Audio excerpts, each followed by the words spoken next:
que bom mais uma vez estarmos aqui para meditar a respeito da palavra. É muito gostoso e bom que a gente cante e sempre tem uma água fresquinha aqui.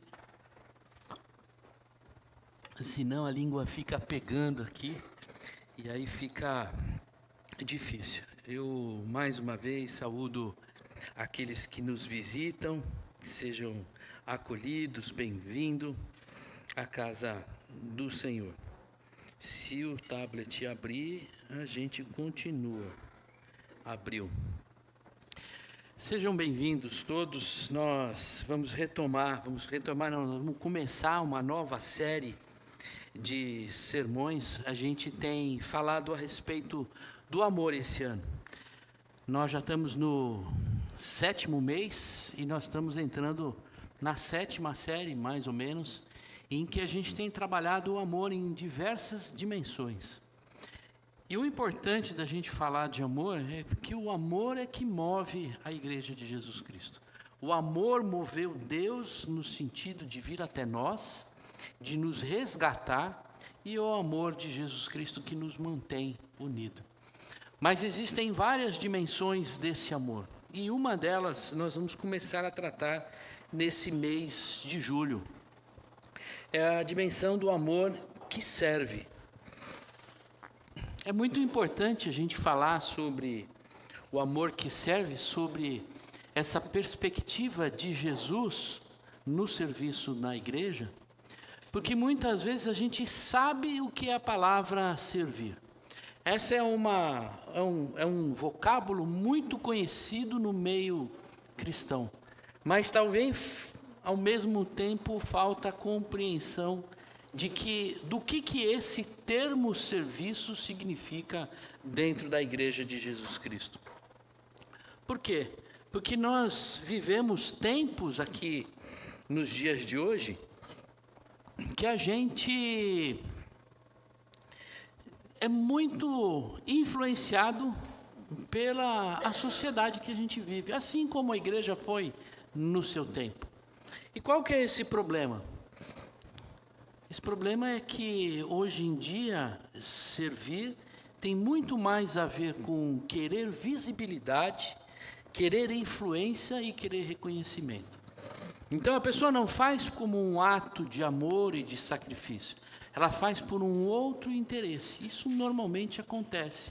Eu faço porque eu vou ter um benefício. Eu faço porque as pessoas vão olhar e falar: ele é um cara valoroso, porque ele faz isso, faz aquilo.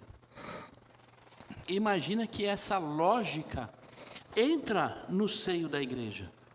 E muitas vezes nós não servimos por um amor, pela expressão do amor, pela resposta à graça, mas servimos porque a gente quer um reconhecimento, a gente quer ser visto. E nesse sentido, nós estamos sendo convidados nessa série a olhar para o coração de Cristo na atitude dele, de o que ele fez, como ele fez, quem ele é e por que ele serviu. E a gente vai ver que esse amor não nasce por uma obrigação, não nasce por um interesse pessoal, mas nasce por um amor de sacrifício, um amor que se doa. E é nesse sentido que nós vamos ver, começar a analisar o tema do amor que serve a partir do texto de Marcos 10, de 35 a 45. Marcos 10, 35 a 45, título do sermão: Quando o amor se torna em serviço. Nós estamos acostumados aqui a ler, a usar a palavra de Deus na nova versão Almeida atualizada. Então, se você tem sua Bíblia, seu celular, você pode abrir aí, ou então você pode acompanhar aqui na tela. Eles vão colocar os versículos aí. Já tem aí? Já está lá. Convido a igreja a ficar de pé, porque nós vamos ouvir a palavra do Senhor. Então se aproximaram dele Tiago e João, filhos de Zebedeu, dizendo: Mestre, queremos que o Senhor nos conceda aquilo que nós vamos pedir. E Jesus lhe perguntou: o que queres que eu lhes faça? Eles responderam: permite-nos que na sua glória nos assentemos um à direita e o outro à sua esquerda. Mas Jesus lhes disse: vocês não sabem o que estão pedindo. Será que podem beber o cálice que eu bebo, ou receber o batismo com que eu sou batizado? Eles responderam: podemos. Então Jesus lhes disse: vocês beberão o cálice que eu bebo e receberão o batismo com que eu sou batizado. Quanto a sentar à minha direita ou à minha esquerda, não me compete concedê-los, pois é para aqueles a quem está preparado. Quando os outros 10 discípulos ouviram isso, começaram a ficar indignados com Tiago e João. Mas Jesus, chamando todos para junto de si, disse: vocês sabem que os que são considerados governadores dos povos os dominam e que os seus maiorais exercem autoridade sobre eles. Mas entre vocês não é assim. Pelo contrário, quem quiser tornar-se grande entre vocês, que se coloque a serviço do outro. E quem quiser ser o primeiro entre vocês, que seja servo de todos. Pois o próprio Filho do Homem não veio para ser servido, mas para servir e dar a sua vida em resgate por muitos. Vamos orar mais uma vez. Pai, obrigado pela Tua palavra. Senhor, obrigado, Senhor, porque o Senhor nos trouxe aqui, Senhor, para ouvirmos, para aperfeiçoarmos a nossa caminhada. Que o Senhor, meu Pai, fale ao coração de cada um de nós. Senhor, tira a distração e quebranta aquele coração mais duro que existir, para que não resista à Tua palavra. Em nome de Jesus, o nosso Mestre, que oramos. Amém. A igreja pode se assentar.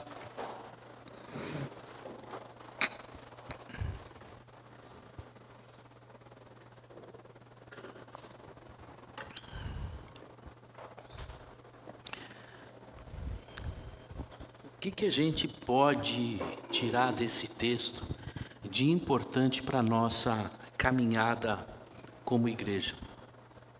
São 2 pontos importantíssimos aqui que a gente vai desenvolver. Mas o mais importante é a transformação da nossa mente.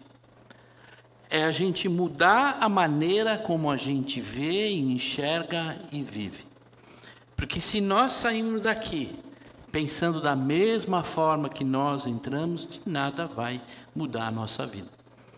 Por isso que esse texto veio até os discípulos, para que essa situação veio até os discípulos, ou surgiu no meio deles, e isso foi registrado no Evangelho de Marcos e de Mateus, porque isso mostra para todos nós que, mesmo que nós sejamos alcançados pela graça, muitas vezes os nossos pensamentos não condizem com os pensamentos do reino de Deus.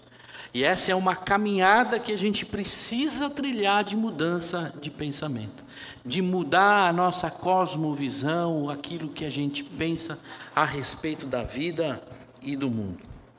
Porque é nesse sentido que esse amor de Deus vem transformar primeiro a nossa mente, para que depois a gente possa servir a Cristo da maneira e pelo motivo correto.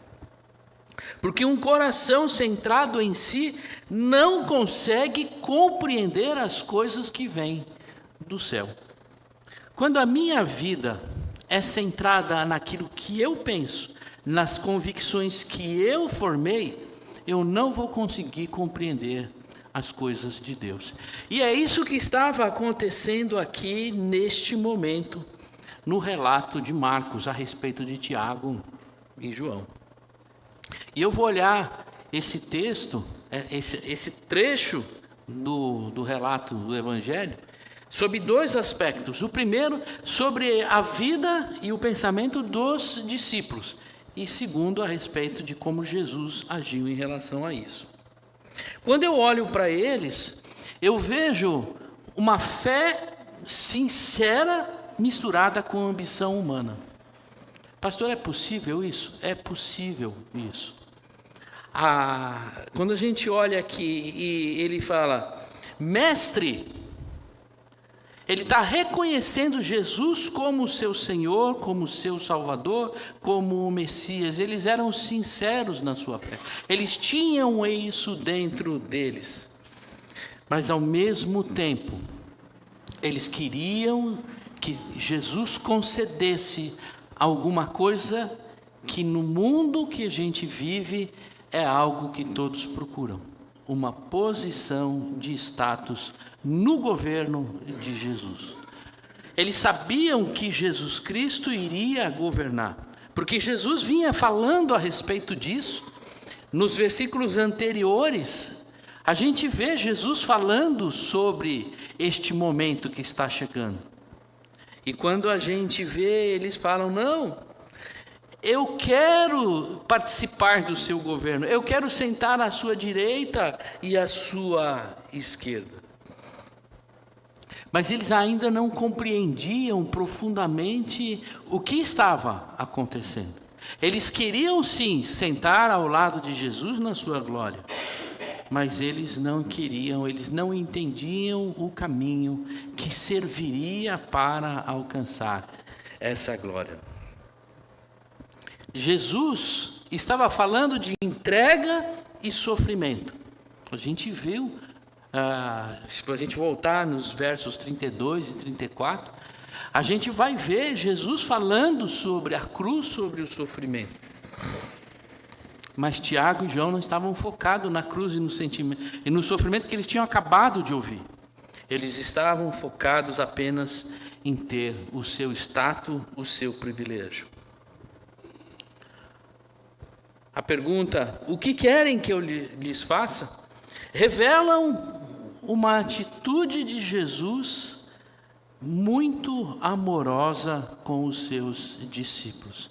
E aí eu deixo de olhar para os discípulos e passo a olhar para ver como Jesus se portou diante daquela pergunta que, aos olhos de qualquer um, e principalmente aos olhos de Jesus, talvez ele tenha, mas vocês estão caminhando comigo há tanto tempo, falei tudo, e vocês ainda me perguntam sobre isso? Jesus não agiu assim.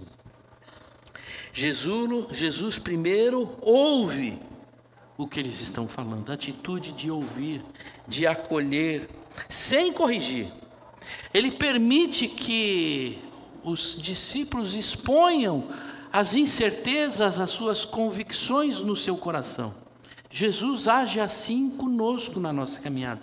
Ele não nos oprime, nos bloqueia. Ele quer ouvir o que a gente tem para falar.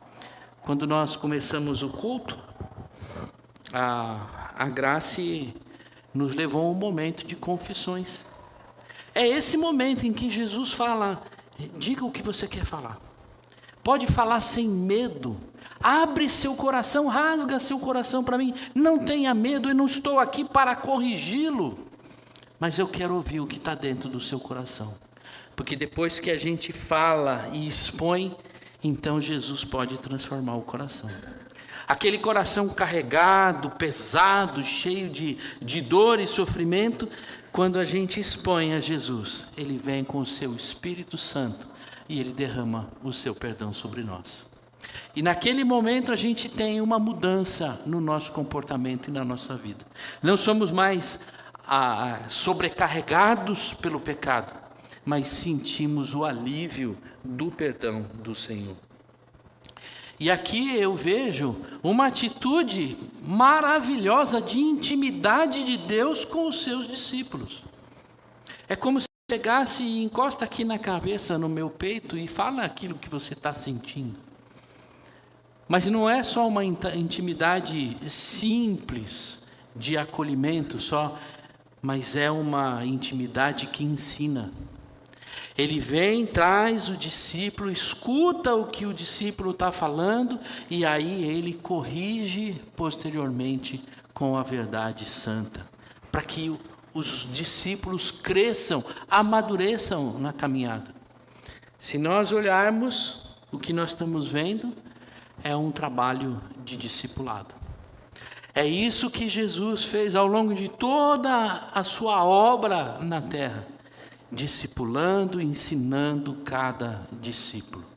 Não como alguém feroz, bravo, legalista, mas como alguém acolhedor, que tem os braços abertos para ouvir aquilo que o discípulo está precisando falar. Agora veja bem, Tiago e João, discípulos verdadeiros, ainda não compreendiam o reino de Deus. Será que nós hoje ainda vivemos sem compreender o reino de Deus? Talvez 30, talvez 40 anos, 15 anos de caminhada dentro da igreja, os nossos olhos, os nossos entendimentos ainda acham que ser diácono é uma questão, diaconisa é uma questão de status, de poder, e não de amor sacrificial, de expressão do amor através do serviço. Nós precisamos olhar e enxergar que o caminho da liderança, ele não é um caminho de status, mas é um caminho que passa pela cruz. E Jesus deixa isso claro. Imagina os dois discípulos chegarem para Jesus: olha, nós queremos sentar do seu lado na glória. Beleza, quero toda a sorte de bênção sobre a minha vida. Aí Jesus chega para ele e fala assim: gente, vocês vão sofrer muito, vocês querem mesmo? Não, mas é isso que Jesus fala para os discípulos. Não é só sentar na janelinha, né? Pegar o bonde andando. Não, tem um caminho antes. Esse caminho de liderança passa pela cruz. E Jesus fala isso para eles. Olha, vocês vão beber o cálice. Vocês vão ser batizados no meu batismo. O que Jesus está falando para eles? Vocês serão martirizados. Você quer ser cristão? Quero, mas eu quero só a bênção. Você quer ser cristão e só quer a bênção? Filha, desculpa, não vai ser. Mas pastor, que heresia. Não, se você veio buscar Jesus porque você só quer a glória, Jesus está falando para os seus discípulos: o caminho é a cruz. Se não for pelo caminho da cruz, a gente não vai experimentar a plenitude de Deus nas nossas vidas. Imagina que Pedro e Tiago estavam naquele lugar, naquele momento. Peraí, deixa eu ver se eu fiquei louco aqui. João e Tiago, eu falei Pedro errado aqui. João e Tiago estavam naquele momento incapacitados de compreender plenamente a realidade que eles estavam vivendo. A gente estava discutindo hoje na escola dominical sobre várias heresias da igreja entre os anos 300 e 600, e uma das questões das heresias discutidas aqui era se Jesus era 100% homem, se era 100% Deus, se a parte divina incorporou a parte humana, e todas essas discussões. E o que a gente olha aqui é que a nossa vida não se divide em vida espiritual e vida material. A nossa vida é uma só. Nós somos espírito e verdade. Nós estamos aqui não só como carne que vai morrer e vai ficar. Nós somos composto por corpo, alma e espírito. Alguns dizem corpo e espírito juntando alma e espírito tudo junto. Mas a tradição nós somos corpo, alma e espírito. Na nossa vida diária, o mundo espiritual também se relaciona. Não é que no domingo à noite a gente vive a nossa vida espiritual e de segunda a sexta-feira no trabalho é a nossa vida secular, material. Não. A nossa vida é lá e cá. É no domingo, é na segunda, é de noite, é de dia, é trancado nos quartos sozinho, é quando você está fazendo coisa escondida. Tudo isso é uma coisa só. Será que Pedro, João e Tiago tinham essa compreensão de que isso estava tudo interligado? Não, quando a gente olha que eles tinham algumas confusões em relação a isso. Eles tinham dúvida, porque quando eles falavam com Jesus, eles falavam a respeito do reino político, do Jesus humano que iria tomar Roma e iria ser o grande governador. Eles tinham dúvidas em relação à eternidade como a gente enxerga hoje. Por isso que eles estavam falando dessa forma. Quando Jesus afirma para eles, não sabeis o que pedis, ele revela que os discípulos ainda não compreendiam o significado do reino, nem o caminho que conduziria à glória. Eles não conseguiam compreender que aquela glória que Jesus teria não foi dada pelo mérito, e não é conquistada por mérito, ou por um jeitinho, ou por um favorecimento. Jesus estava falando para eles, vocês não entenderam ainda, que esse caminho, o reino de Deus funciona diferente do que funciona o mundo. Então, se a gente olha em que o governador tem autoridade, e aquelas pessoas têm poder, e elas exercem autoridade e poder, no reino de Deus não funciona assim, funciona ao contrário. E o Senhor Jesus vai explicar para ele. Agora, mesmo sendo salvos, mesmo tendo alcançado a graça, mesmo tendo aceitado Jesus como Senhor e Salvador, por que eles não compreendiam o reino de Deus? Que talvez seja as situações que a gente viva hoje. Talvez a gente caminhe alcançado, transformado, renovado, nascido de novo, mas a gente não consegue ainda compreender as coisas, por um único motivo e essencial. Um dia, o pecado alcançou toda a humanidade. E não é o pecado moral, não são os 7 pecados capitais, não é a mentira, não é o roubo, não é o adultério. Esses pecados também machucam a humanidade. Mas tem um pecado maior do que isso, que foi a separação de Deus da humanidade. Nós nos tornamos imperfeitos, incapazes de tomar decisões e pensamentos corretos. Por isso que o mundo vive o que vive hoje. Eles não conseguem, o ser humano não consegue amar perfeitamente, não consegue se relacionar perfeitamente. Ele ainda precisa oprimir, ele ainda precisa estar ganhando mais do que o outro, ele ainda precisa de corrupção. E isso, como vem agindo no mundo, vem infiltrando na caminhada da igreja, e isso é um perigo enorme. Por isso que nós somos chamados a buscar a santificação. Não é que nós necessitamos de santificação, nós somos chamados ao amadurecimento.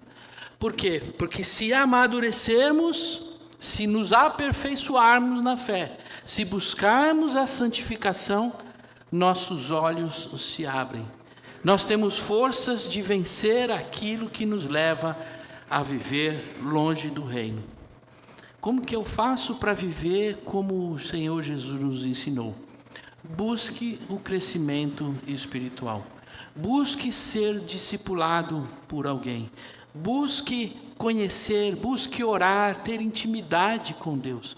Quanto maior a intimidade com Deus, maior a nossa maturidade, maior a nossa compreensão das coisas do reino. Quando a gente olha para a vida de Tiago e João, a gente viu que eles buscaram a santidade, eles buscaram o amadurecimento, mas não foi só isso que fez eles transformarem a mente. Se vocês lerem o comecinho de Atos, você vai ver que aquele Pedro que negou Jesus 3 vezes, é aquele Pedro que fez um discurso que 3.000 pessoas se batizaram, foram batizadas. Olha a transformação pela ação do Espírito Santo. Se o Espírito Santo encontra liberdade no nosso coração, nós crescemos. Passamos a abandonar a lógica que o mundo nos apresenta e passamos a viver a lógica do reino de Deus.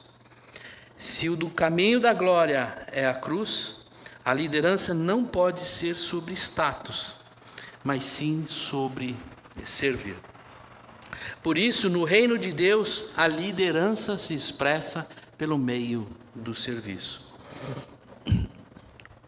Olha como Jesus vai aprofundando as situações que ele vai apresentando para os dois discípulos. Ele começa primeiro dizendo o seguinte: João, Tiago, aqui não tem o jeitinho brasileiro. Aqui não tem favorecimento. Aqui não tem me ajuda aí. Aquele que está destinado àquele lugar de glória será daquele que está destinado. Não adianta vir até mim e falar, dá um jeitinho ali. Sabe aquele jeitinho brasileiro em que tudo a gente dá um jeito e a gente consegue? Me passa na frente na fila, né? Não tem esse jeitinho. No reino de Deus não é assim. Tudo cumpre o propósito eterno de Deus como foi designado. E isso mostra para nós um contraste enorme entre a lógica do mundo e a lógica do reino. Porque a lógica do mundo está baseada na disputa de poder. E a lógica do reino está baseada na cruz. Era só João e Tiago que tinham a lógica do mundo na cabeça? Não. Os outros 10 tinham essa mesma lógica na cabeça e no coração. Porque se a gente ler um pouquinho mais para frente, os outros 10 ficaram indignados. Por que vão botar os 2 como líderes? E nós? Nós também queremos estar presente lá. Nós também queremos estar, receber esse favorzinho, receber esse status. E isso é do coração do mundo que está dentro de nós. Será que essas disputas que viveram entre os 12 apóstolos não acontecem no nosso dia na igreja? Será que isso não acontece? Será que não existe uma disputa por reconhecimento? E eu falo que tem muitas pessoas que querem visibilidade, querem ser lembrados, querem ser elogiados, querem aparecer na foto, querem ser convidados, querem ter voz ativa. Quantos, em vez de servir o coração disposto a entregar, querem um elogio? Pastor, você não falou do meu nome lá na frente, você esqueceu de mim. Você serviu? Amém, graças a Deus, me perdoa. Não é que a gente não deva dar elogios àqueles que merecem elogios, mas procurar elogios, disputar por elogios, era aquilo que os discípulos estavam fazendo e que, se a gente não amadurecer na fé, nós vamos continuar igual. Aqueles que querem influenciar a comunidade. Será que não tem aquele que quer controlar as decisões? Controlar os ministérios? Tem que ser do jeito que eu quero. Isso é lógica do mundo. Isso é poder, influência e não serviço. Ou então, o ego, que é uma disputa silenciosa.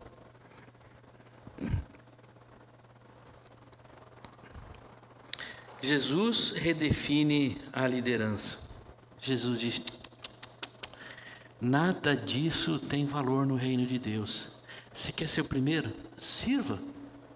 Mas sirva a todos. Não sirva só aquele que você quer. Sirva a todos. Mas não peça reconhecimento. Não fique achando que a igreja tem que reconhecer que você varreu a igreja todos os dias. Não precisa esperar o reconhecimento. Faça por amor. Você estava fazendo esse serviço, você estava nesse ministério, não importa. O que importa é a razão do seu serviço, é a expressão do amor através do seu serviço. E o Senhor Jesus redefine isso, dizendo justamente isso. Não é sobre status, mas é sobre servir. A grandeza desaparece, ela é redefinida. No reino de Deus, quanto maior alguém é, maior deve ser a sua disposição de servir. Você quer ser um líder valorizado? Você vai ter que servir muito. Não porque é o preço que tem que pagar, mas é o resultado do reino de Deus. Quanto mais você se dedica, maior você é no reino de Deus. A autoridade também é redefinida. A liderança não procura mais ser servida, mas passa a se entregar. A gente tem uma falha na compreensão a respeito de deputados e senadores. A gente fala que eles são autoridade, né? A autoridade chegou, todo mundo para, todo mundo serve. No reino de Deus não é assim. A autoridade é aquele que se submete, aquele que se entrega e se doa pelo outro. Esse tem autoridade. Ele não é autoridade para ser servido, mas ele é autoridade para servir. Quanto mais contemplamos a Cristo, menos precisamos disputar espaço, menos angústia e tristeza sentimos, porque Cristo é o servo perfeito que nos transforma. Meus amados, se nós somos uma igreja cristã, a nossa referência de o que é servir e por que servir está em Jesus Cristo. Não está no mundo empresarial. A gente vê muitas vezes que algumas propostas de revitalização de igreja ou de aprimoramento da caminhada passam muito por uma visão empresarial. Mas a gente não pode perder de vista que a visão empresarial secular é uma. Nós somos igreja de Jesus Cristo, não vivemos sobre esse prisma. A nossa visão deve estar em Jesus Cristo.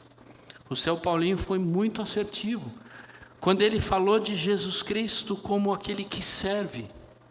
Quando a gente olha o diácono e ele servindo com todo o amor, ele está refletindo Jesus Cristo. Esse é o caminho que Jesus nos ensinou. Verso 45, que resume tudo aquilo que Jesus está ensinando aos discípulos e ensinou a nós também hoje. O próprio Filho do Homem não veio para ser servido, mas para servir e dar sua vida em resgate de muito. Enquanto os discípulos buscavam lugares de honra, Jesus caminhava para a cruz em Jerusalém. Enquanto os discípulos discutiam quem ia ter autoridade, quem ia ter a melhor condição de status, Jesus estava caminhando para a cruz. Enquanto eles desejavam receber autoridade e poder, Jesus se preparava para entregar a própria vida. Esse é o caminho que nós devemos seguir. Jesus fez isso primeiro. E agora somos chamados a viver assim. Meus amados, qual é o caminho de mudança da nossa mente? Mudou? De repente, o Espírito Santo vem com um pó de pirlim-pim-pim, joga em cima de nós, roda e a gente transformou a nossa vida? Não, não é assim. Não é assim. A vida cristã é assim. O Senhor nos chama, derrama sobre nós o Espírito Santo, que nos regenera. E a partir dali, nós vamos vivendo uma caminhada de amadurecimento, de crescimento. O Espírito Santo vai nos ensinando, a palavra vai nos ensinando. Nós vamos tendo intimidade com Deus.